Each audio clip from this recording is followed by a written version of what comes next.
Students, welcome to social school. मैं हूं आपकी अनुष्या दीदी एंड आज के क्लास में हम लोग कवर करने वाले हैं क्लास 12th ज्योग्राफी का चैप्टर ट्रांसपोर्टेशन एंड कम्युनिकेशन। ध्यान रखना बच्चों, ये बुक 2 वाला चैप्टर है। बुक 1 में भी सेम नाम से चैप्टर है, तो प्लीज कंफ्यूज नहीं होना।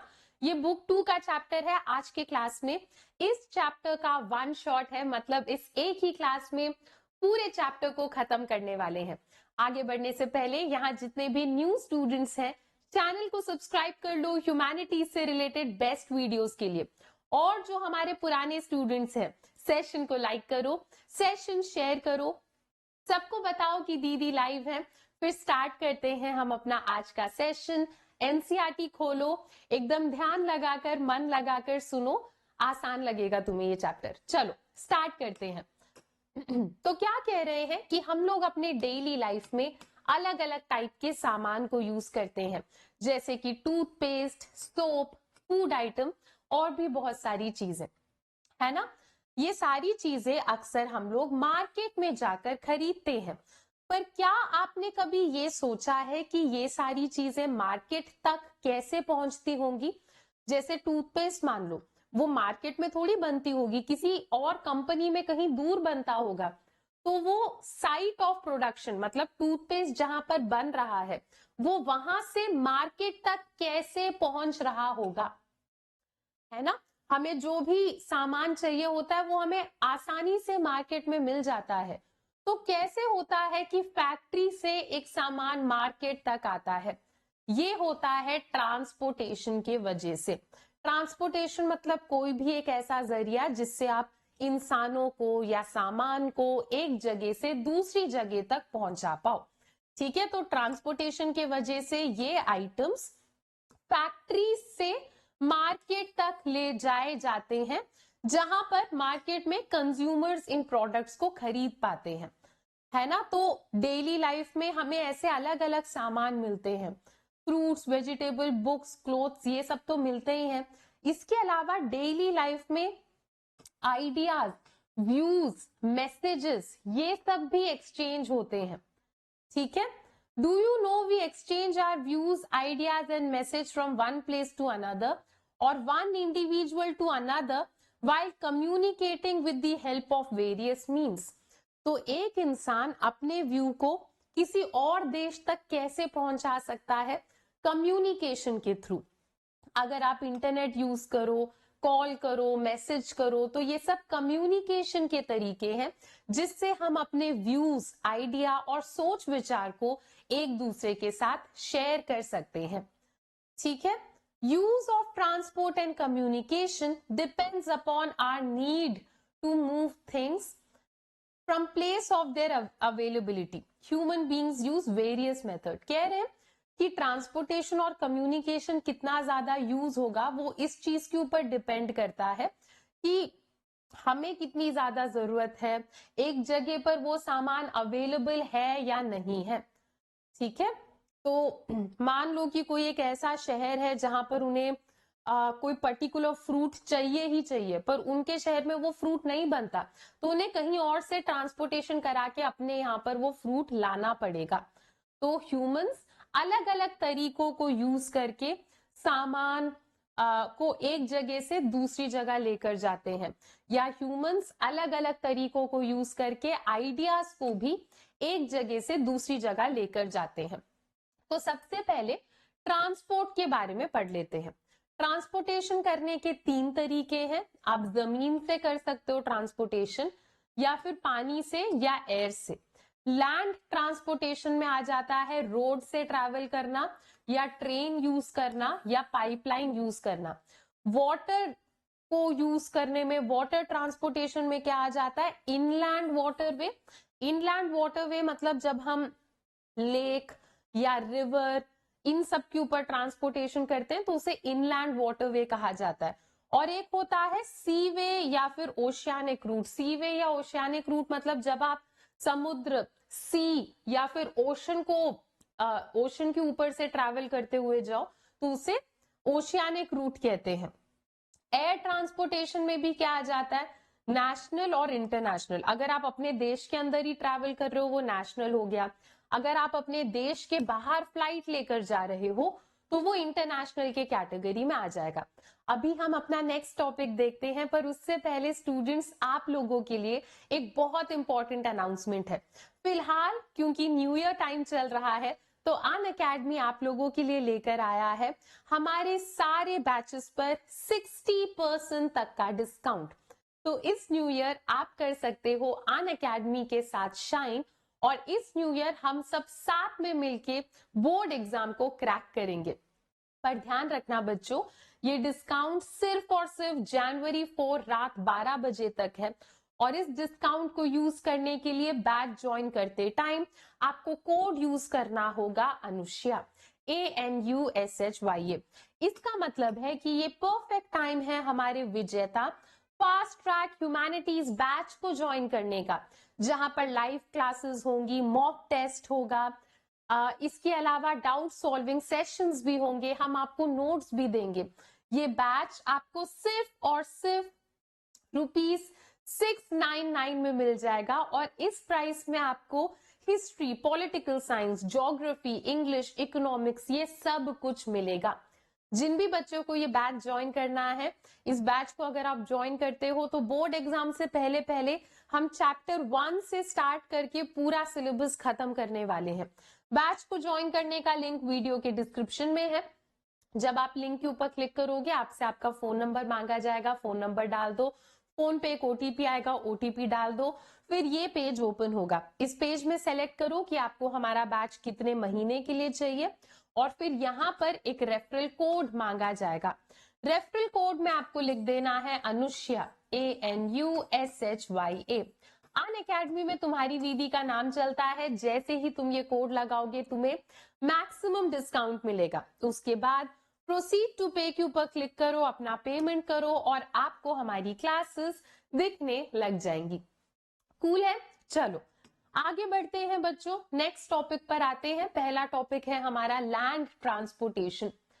ठीक है, तो कह रहे हैं कि बहुत पहले टाइम से इंडिया में अनमेटल्ड रोड्स को यूज करके, मतलब कच्चे सड़कों को यूज करके ट्रांसपोर्टेशन होता था।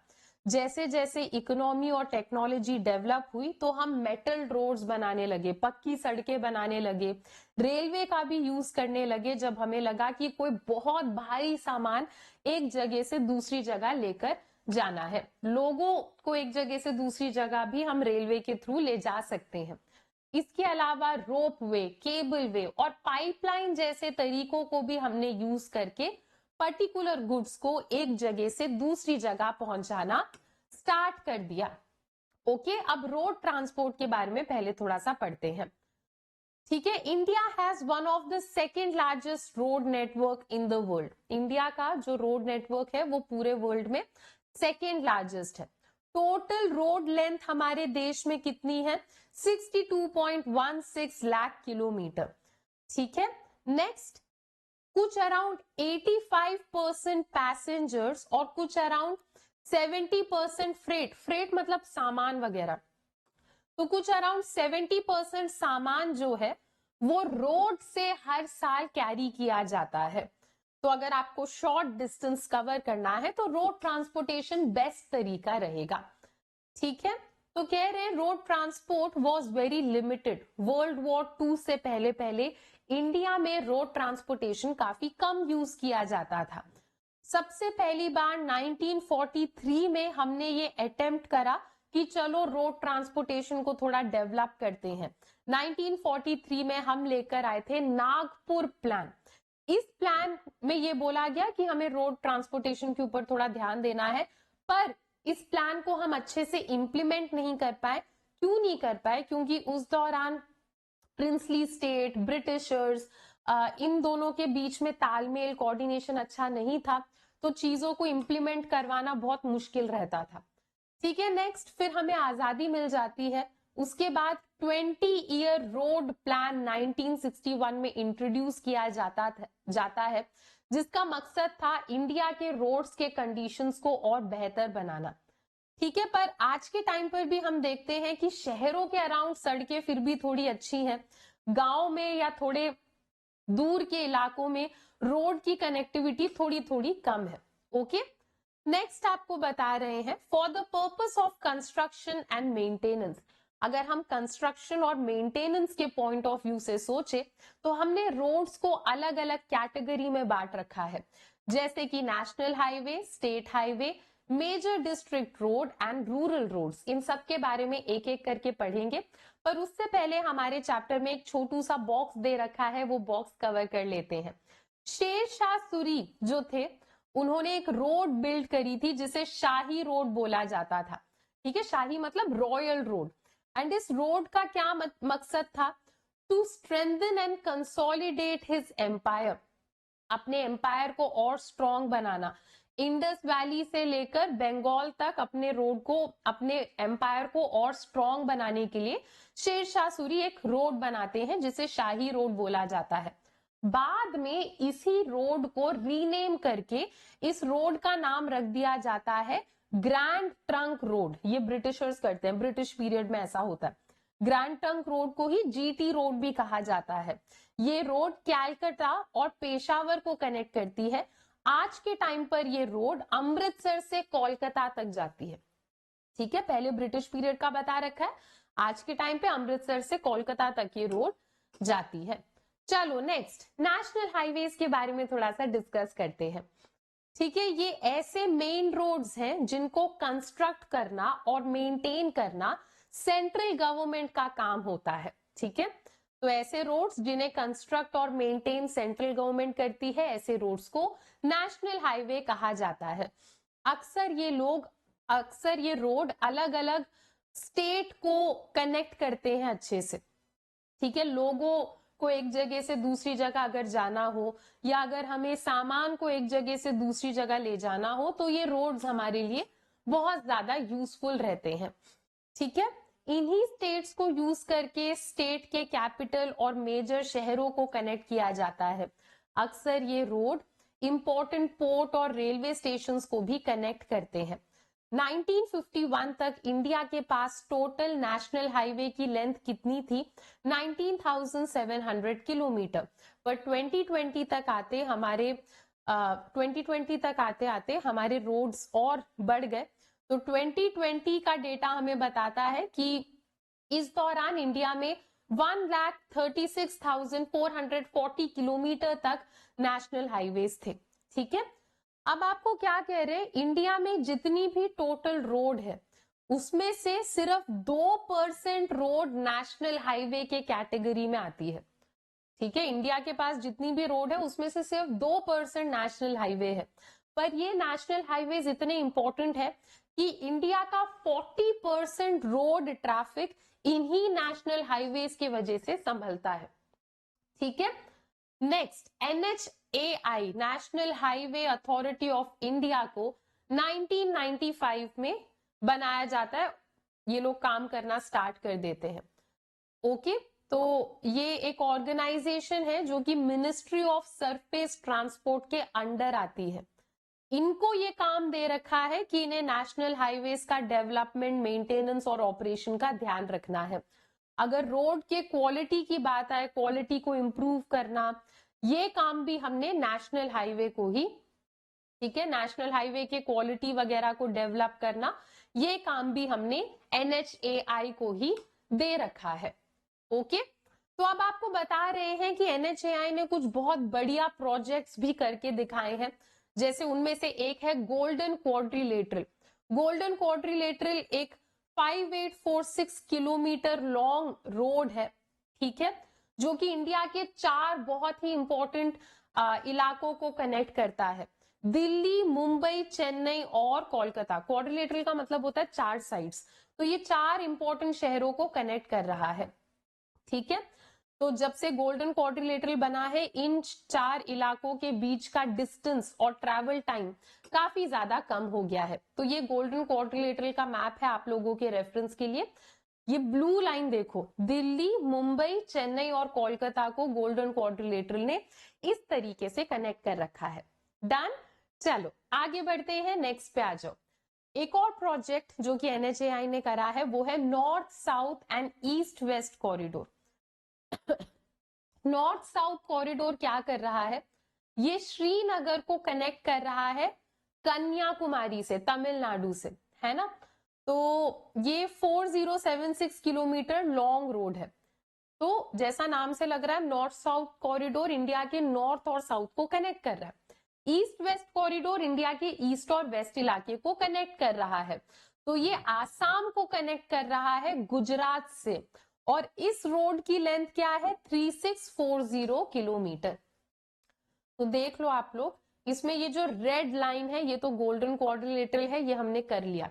ये जो ग्रीन लाइन है श्रीनगर से कन्याकुमारी तक, ये ग्रीन लाइन है हमारी नॉर्थ साउथ कॉरिडोर। ये जो ब्लू लाइन है आसाम से गुजरात तक, ये हमारा ईस्ट वेस्ट कॉरिडोर है। ठीक है, चलो नेक्स्ट स्टेट हाईवेज के बारे में थोड़ा सा डिस्कस करते हैं। तो स्टेट हाईवेज को कंस्ट्रक्ट करना और मेंटेन करना स्टेट गवर्नमेंट का काम होता है। अक्सर ये स्टेट के कैपिटल को डिस्ट्रिक्ट के हेडक्वार्टर्स या इंपॉर्टेंट टाउन के साथ कनेक्ट करते हैं। ठीक है, ये रोड्स अक्सर नेशनल हाईवे के साथ भी कनेक्टेड होते हैं। इंडिया में जितना भी टोटल रोड है उसमें से 4% स्टेट हाईवेज होते हैं। ठीक है, डिस्ट्रिक्ट रोड क्या है, ऐसे रोड जो डिस्ट्रिक्ट के मेन इलाकों को कनेक्ट कर रहे हैं या फिर डिस्ट्रिक्ट के इंपॉर्टेंट रस्तों को कवर कर रहे हैं, वो डिस्ट्रिक्ट रोड होते हैं। जितना भी टोटल रोड लेंथ है इंडिया का उसमें से 14% डिस्ट्रिक्ट रोड है। रूरल रोड्स क्या है, ये ऐसे रोड्स हैं जो कि रूरल एरिया की कनेक्टिविटी को बढ़ाने में बहुत ज्यादा इंपॉर्टेंट है। तो इंडिया में जितने भी रोड हैं उनमें से 80% रोड रूरल रोड के कैटेगरी में आते हैं। ठीक है, तो डिपेंडिंग ऑन तुम्हारा जो गांव है वो कैसे इलाके में है, प्लेन इलाका, हिली इलाका, डिपेंडिंग ऑन वहां का टेरेन, वहां का ज्योग्राफी कैसा है, वहां पर रोड्स कम या ज्यादा भी हो सकते हैं। अदर रोड्स, थोड़े और रोड्स होते हैं जैसे कि बॉर्डर रोड्स और इंटरनेशनल हाईवे, इनके बारे में भी डिस्कस करते हैं। तो BRO होता है बॉर्डर रोड ऑर्गेनाइजेशन, जो कि मई 1960 में बनाया गया था। एंड इनका क्या काम था, इनका काम था economic development, for accelerating economic development and strengthening defence through rapid and coordinated improvement of strategically important roads along the border. Border में जो स्ट्रेटेजिकली इंपॉर्टेंट रोड्स हैं उनका डेवलपमेंट करना, ताकि हमारा डिफेंस और स्ट्रॉन्ग हो और फिर आगे जाकर हमारी इकोनॉमी और अच्छे से डेवलप हो। ये काम कौन संभालता है, ये काम BRO संभालती है। ठीक है, ये एक मल्टी फैसेटेड कंस्ट्रक्शन एजेंसी है। इन्होंने बहुत सारे रोड्स काफी ऊंचाई में, हिली एरिया में, माउंटेनियस इलाकों में बना रखे हैं। ठीक है, जैसे कि चंडीगढ़ को मनाली से ज्वाइन करता हुआ रास्ता और लेह से ज्वाइन करता हुआ रास्ता, ये सब। ठीक है, इनके जो रोड है, एवरेज एल्टीट्यूड रोड्स का क्या होता है, 4270 मीटर्स अबव सी लेवल, मतलब ऊंचाई में ये लोग रोड्स बनाते हैं। ठीक है, BRO also undertake snow clearance इन हाई एल्टीट्यूड्स। तो जब हम माउंटेनियस इलाकों में रोड्स बनाते हैं तो वहां अक्सर स्नोफॉल हो जाता है, रास्ता जाम हो जाता है, क्योंकि बर्फ से पूरा रास्ता कवर हो जाता है। तो स्नो हटाना, उस रोड को मेंटेन करना, ये सब भी BRO का काम होता है। ठीक है, इंटरनेशनल हाईवे क्या है, ताकि हम अपने पड़ोसी देश के साथ अच्छे रिलेशन बनाकर रखें, इसी के चलते हमने कुछ इंटरनेशनल हाईवे भी बना रखे हैं। ठीक है, NCERT में एक बॉक्स दे रखा है, ये अटल टनल के बारे में है, ये समझ लेते हैं। ये पूरे वर्ल्ड का लॉन्गेस्ट हाईवे टनल है। ठीक है, और इसे किसने बनाया है, बॉर्डर रोड ऑर्गेनाइजेशन ने बनाया है। ये जो टनल है ये मनाली को लाहौल स्पीति वैली के साथ कनेक्ट करती है पूरे साल। पहले क्या होता था कि 6 मंथ्स इस टनल को बंद कर दिया जाता था हेवी स्नोफॉल के वजह से। ठीक है, अब आज के टाइम पे ये जो टनल है अल्ट्रा मॉडर्न स्पेसिफिकेशन से बनाया गया है ये, जिस वजह से ये टनल हाई एल्टीट्यूड में भी अच्छी कनेक्टिविटी दे पाता है। Okay, Pir पांजल range of Himalaya में है। कितनी ऊंचाई में है? 3000 मीटर्स फ्रॉम सी लेवल है ये टनल। चलो आगे बढ़ते हैं, रेलवेज के बारे में थोड़ा सा डिस्कस करते हैं। इंडिया का रेलवे का नेटवर्क वर्ल्ड में one of the longest network में से एक है। सामान और पैसेंजर्स को एक जगह से दूसरी जगह पहुंचाने में और इकोनॉमी की ग्रोथ में रेलवे का बहुत इंपॉर्टेंट हाथ है। गांधी जी ने एक बार कहा था कि इंडियन रेलवेज के वजह से इंडिया के कोने कोने के अलग अलग लोग साथ में जुड़ पा रहे हैं और फ्रीडम स्ट्रगल में पार्ट ले पा रहे हैं। इंडियन रेलवेज की शुरुआत होती है 1853 में, जब बॉम्बे से लेके थाने तक पहला रेलवे रूट कवर किया जाता है। बॉम्बे से लेकर थाने मतलब 34 किलोमीटर तक का डिस्टेंस कवर हो गया। Indian railways largest government undertaking है हमारे देश की। इंडियन रेलवे का नेटवर्क जो है उसका लेंथ कितना होगा? कुछ अराउंड 67,956 किलोमीटर। ओके, अब क्योंकि इतना बड़ा साइज है रेलवे का तो बहुत ज्यादा प्रेशर है कि इसका मैनेजमेंट एकदम अच्छे तरीके से होना चाहिए। तो इंडिया में क्या है, रेलवे का जो सिस्टम है उसे 16 जोन्स में बांट दिया गया है ताकि इसे मैनेज करना इजी रह पाए।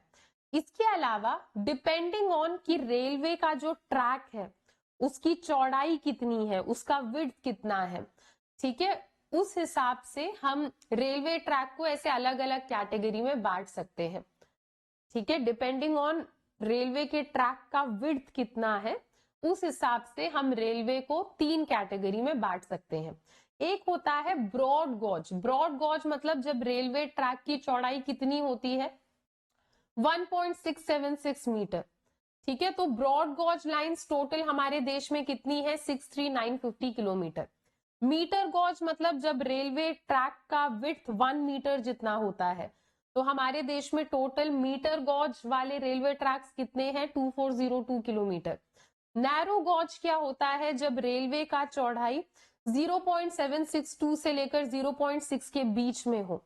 ठीक है, तो नैरो गॉज का जो टोटल लेंथ है हमारे देश में वो है 1604 किलोमीटर। और जनरली हिली इलाके जहां पर ज्यादा जगह नहीं होती, हिली एरियाज में नैरो गॉज को ज्यादा यूज करा जाता है। ठीक है, तो क्या कह रहे हैं, इंडियन रेलवेज ने बहुत सारे प्रोग्राम लॉन्च करे हैं मीटर और नैरो गॉज को कन्वर्ट करके ब्रॉड गॉज बनाने के लिए। ठीक है, बहुत पहले तो स्टीम इंजन चलते थे, आज के टाइम पे डीजल और इलेक्ट्रिक इंजन आ गए हैं। इस स्टेप के वजह से भी रेलवे का एफिशिएंसी और स्पीड बढ़ गया है ना। नेक्स्ट क्या कह रहे हैं, जब से स्टीम इंजन को हटाकर हम लोग कोल इंजन लेकर आए हैं, तो एनवायरमेंट के the replacement of steam engine run by coal has also improved environment of station. तो जब से स्टीम इंजन हटाकर कोल इंजन लेकर आए हैं तब से एनवायरमेंट, स्टेशन का जो एनवायरमेंट है उसमें भी इंप्रूवमेंट आया है। नेक्स्ट आपको बता रहे हैं कि मेट्रो रेल का जो सिस्टम है उससे शहरों के ट्रांसपोर्टेशन में एक बहुत ही ज्यादा बदलाव आ गया है।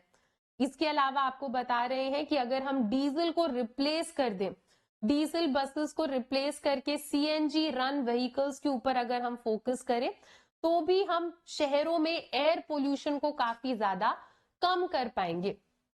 Okay, areas around town were well connected by railways from British colonial era. तो टाउन, ऐसे जो टाउन्स हैं जहां पर खेती होती है, प्लांटेशन होता है, इन सारे टाउन्स को तो ब्रिटिशर्स ने बहुत अच्छे से कनेक्ट कर रखा था।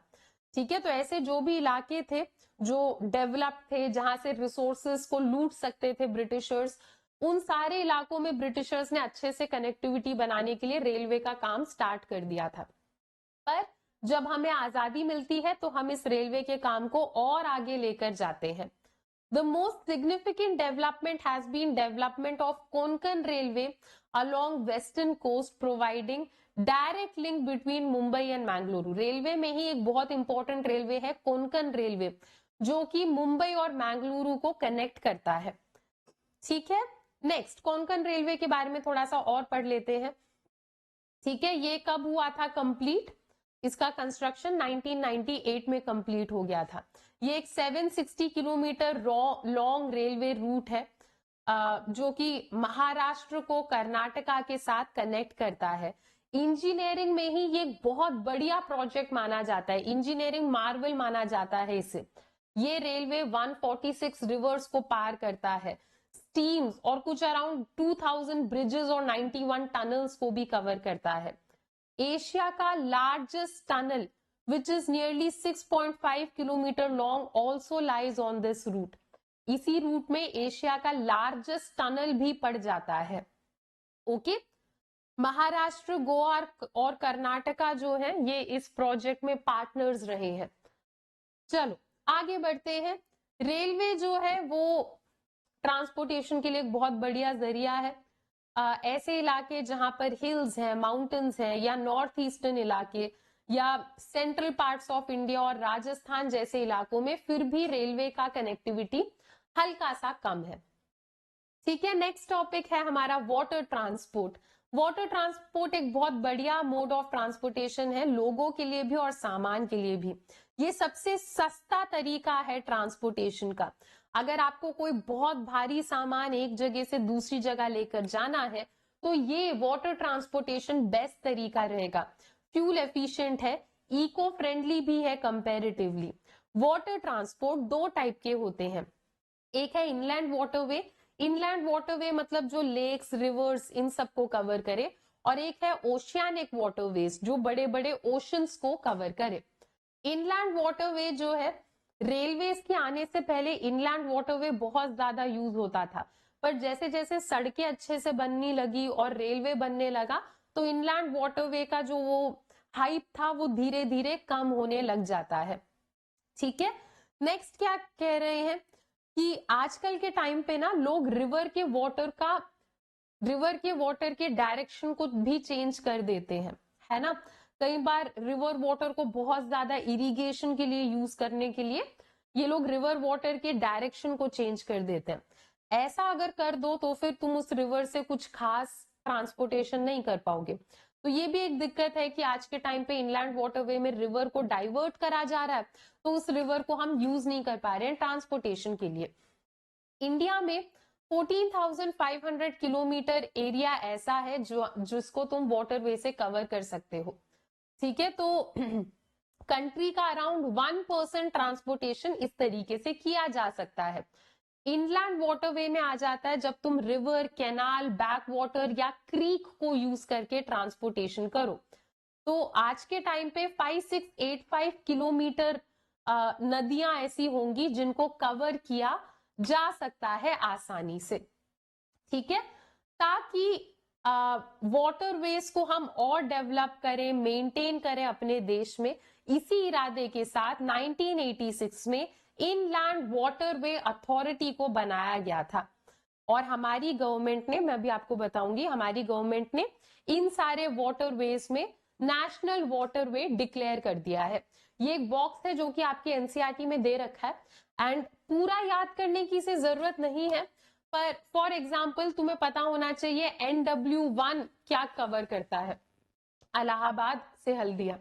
NW2 क्या कवर करता है, NW3 कहां से कहां जा रहा है, NW4 और NW5 क्या कवर कर रहा है। तो थोड़ा सा नजर मार लेना इस बॉक्स के ऊपर, सिर्फ ये वाला पोर्शन काफी ज्यादा इंपॉर्टेंट है। NW4 गोदावरी और कृष्णा रिवर को कवर कर रहा है, ठीक है, और NW5 ब्राह्मणी नदी के कुछ इलाकों को कवर कर रहा है, साथ ही साथ मतई रिवर को कवर कर रहा है। ठीक है, महानदी और ब्राह्मणी रिवर्स को भी कवर कर रहा है। तो इससे रिलेटेड एमसीक्यू आने के चांसेस हैं, तो इतना आपको कम से कम पता होना चाहिए इस बॉक्स का। ओके, चलो नेक्स्ट, इनलैंड वाटरवे अथॉरिटी जो है has also identified 10 other inland waterway which could be upgraded. ठीक है, इनलैंड वाटरवे अथॉरिटी ने कहा है कि हमारे देश में 10 और इनलैंड वाटरवेज हैं जिनको और बेहतर बनाया जा सकता है। ठीक है, नेक्स्ट आपको बता रहे इनलैंड वाटरवे में केरला का जो बैक वाटर का इलाका है वो इलाका बहुत ज्यादा स्पेशल है, बहुत ज्यादा इंपॉर्टेंट है। ठीक है, और आपको बता रहे हैं केरला में तो वाटर ट्रांसपोर्ट तो चीप है ही, इसके अलावा वाटर ट्रांसपोर्ट से केरला में काफी ज्यादा टूरिज्म भी आता है। एक बहुत ही फेमस बोट रेस है, नेहरू ट्रॉफी बोट रेस, वल्लमकली बोला जाता है इसे, ये भी यहाँ के बैक वाटर्स में ही होता है। नेक्स्ट ओशियानिक रूट्स के बारे में पढ़ते हैं। ठीक है, इंडिया का कोस्ट लाइन बहुत लंबा है। कोस्ट लाइन मतलब ऐसा इलाका जहां से आगे जाओगे तो पानी आ जाएगा। तो इंडिया का कोस्ट लाइन बहुत ज्यादा लंबा है, कुछ अराउंड 7517 किलोमीटर, अगर आप आइलैंड्स को भी इंक्लूड कर लो तो। और इंडिया में 12 मेजर और 185 माइनर पोर्ट्स आपको देखने को मिल जाएंगे। ओशियानिक रूट्स का बहुत इंपॉर्टेंट रोल होता है इंडिया के इकोनॉमी को बिल्ड करने में, क्योंकि ट्रांसपोर्टेशन में ओशियानिक रूट्स काफी इंपॉर्टेंट होते हैं। तो इंडिया का 95% फॉरेन ट्रेड, ठीक है, ओशियानिक रूट से होता है। अगर आप सामान के वॉल्यूम को देखो तो 95% सामान ओशियानिक रूट से जाता है। अगर आप वैल्यू, पैसों के सेंस में, वैल्यू के सेंस में देखो तो 70% सामान ओशन रूट से इंडिया में ट्रैवल करता है। इंटरनेशनल ट्रेड के अलावा हमारे देश के आइलैंड्स में भी इधर उधर ट्रैवल करने के लिए भी ये मोड ऑफ ट्रांसपोर्टेशन हमारे लिए जरूरी है। नेक्स्ट एयर ट्रांसपोर्टेशन समझते हैं।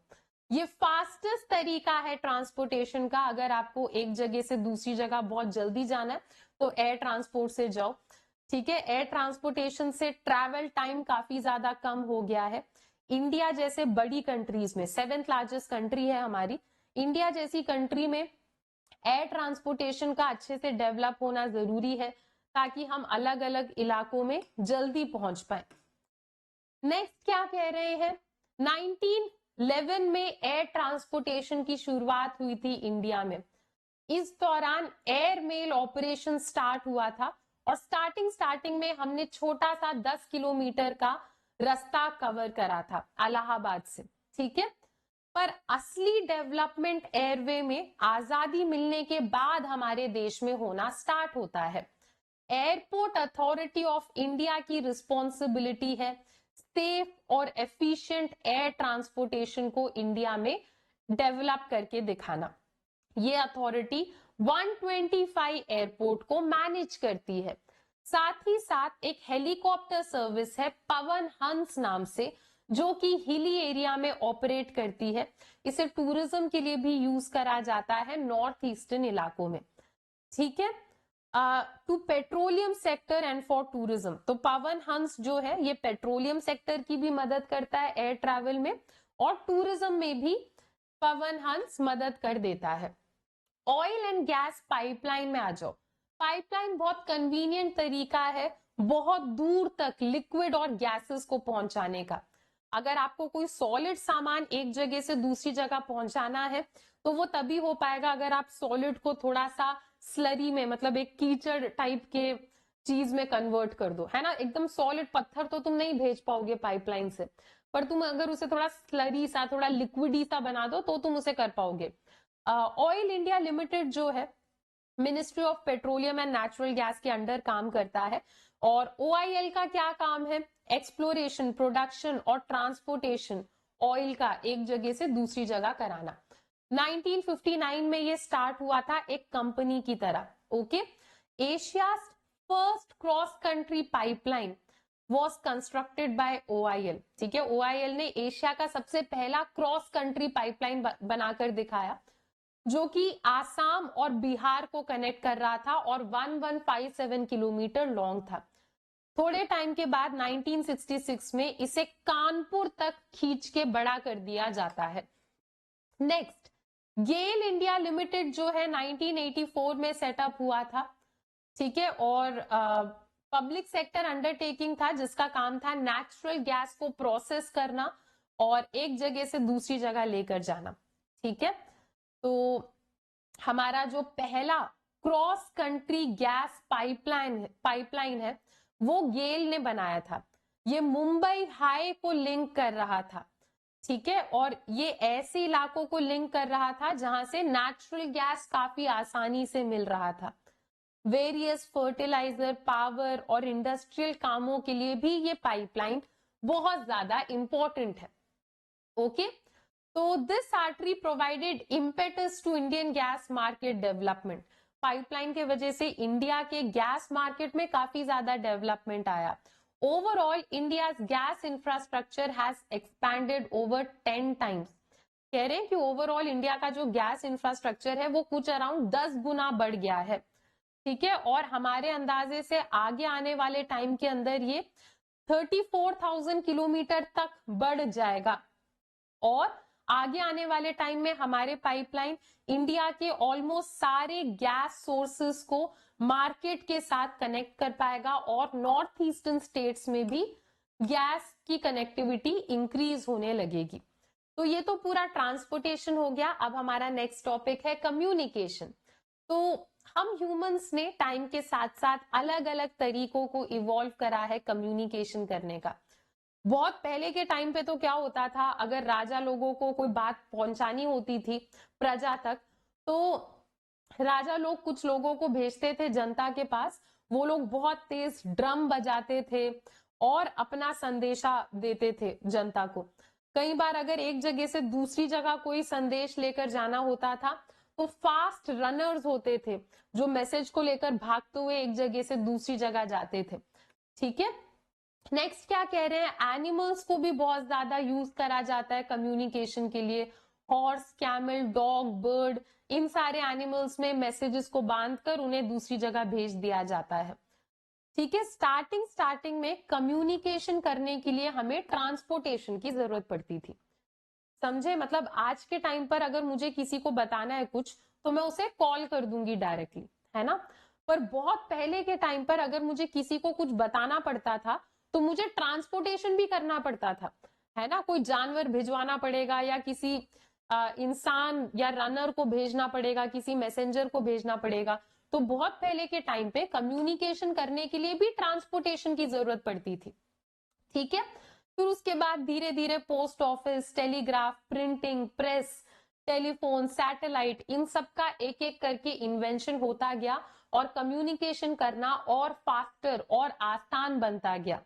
ठीक है, तो जैसे जैसे साइंस और टेक्नोलॉजी में डेवलपमेंट हो रहा है, हमारे कम्युनिकेशन के फील्ड में भी डेवलपमेंट हो रहा है।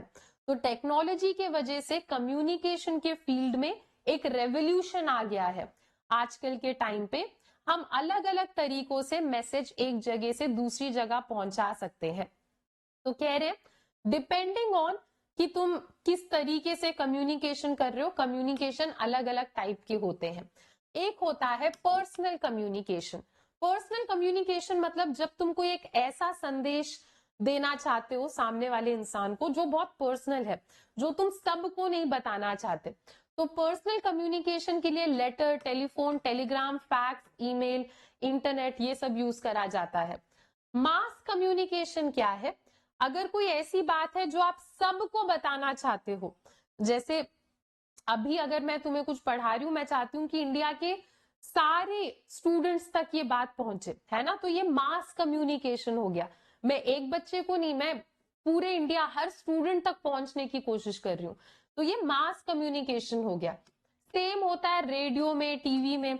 रेडियो कोई एक इंसान थोड़ी सुनता है, पूरा देश सुनता है। TV, cinema, satellite, newspaper, magazine, book, public meeting, seminar, conference, ये सब मास कम्युनिकेशन का एग्जाम्पल हो जाता है। अब थोड़ा पर्सनल कम्युनिकेशन के बारे में डिस्कस करते हैं। पर्सनल कम्युनिकेशन इंटरनेट के वजह से करना और आसान हो गया है। शहरों में तो ये तरीका बहुत ज्यादा यूज करा जाता है। ईमेल्स के थ्रू आप डायरेक्टली कांटेक्ट कर सकते हो किसी भी इंसान को, और आप नॉलेज और इंफॉर्मेशन अलग अलग लोगों को पास ऑन कर सकते हो। ठीक है, इंटरनेट की वजह से ई कॉमर्स भी बढ़ने लगा है ना। ऑनलाइन शॉपिंग करना, ऑनलाइन खर्चा करना, money transaction, net banking, online payment करना, ये सब भी बढ़ रहा है। इंटरनेट में बहुत सारा डेटा स्टोर हो रखा है और यही डेटा, यही इंफॉर्मेशन अलग अलग लोगों तक हम पहुंचा सकते हैं। ठीक है, तो कह रहे हैं कि जब हम इंटरनेट, ईमेल या जब हम सोशल मीडिया में किसी को टेक्स्ट करते हैं तो हम बहुत लो कॉस्ट में इंफॉर्मेशन एक जगह से दूसरी जगह पहुंचा पा रहे हैं। ठीक है, it enables us with the basic facilities of direct communication. Internet से हम डायरेक्ट कम्युनिकेशन कर सकते हैं किसी के भी साथ। मास कम्युनिकेशन पर आ जाओ। रेडियो ब्रॉडकास्टिंग का सिस्टम इंडिया में 1923 में स्टार्ट हुआ। किसने स्टार्ट करा? रेडियो क्लब ऑफ बॉम्बे ने। ठीक है, उसके बाद से रेडियो का सिस्टम काफी पॉपुलर हो गया। ठीक है, बहुत ही जल्द रेडियो ने पूरे देश में जगह बना ली। हर घर में, हर जगह रेडियो आपको बहुत आसानी से दिख जाएगा। ओके, गवर्नमेंट ने भी इस चीज का फायदा उठाया और गवर्नमेंट ने क्या करा? Government brought this mode of communication under its control in 1930। Government ने रेडियो का ये जो मोड ऑफ कम्युनिकेशन है, गवर्नमेंट ने इस कम्युनिकेशन को अपने अंडर लिया है 1930 में, इंडियन ब्रॉडकास्टिंग सिस्टम के थ्रू। इसी को ही चेंज कर दिया जाता है 1936 में और इसको कहा जाता है ऑल इंडिया रेडियो, और बाद में इसी का ही नाम बन जाता है आकाशवाणी। कब? 1957 में। ऑल इंडिया रेडियो जो है वो अलग अलग प्रोग्राम्स लेकर आता है, education related, information related, entertainment related. ठीक है, इसके अलावा न्यूज हो गया, पार्लियामेंट के सेशन, स्टेट लेजिस्लेचर के बारे में भी रेडियो में बताया जाता है। नेक्स्ट, टीवी के बारे में डिस्कस करते हैं।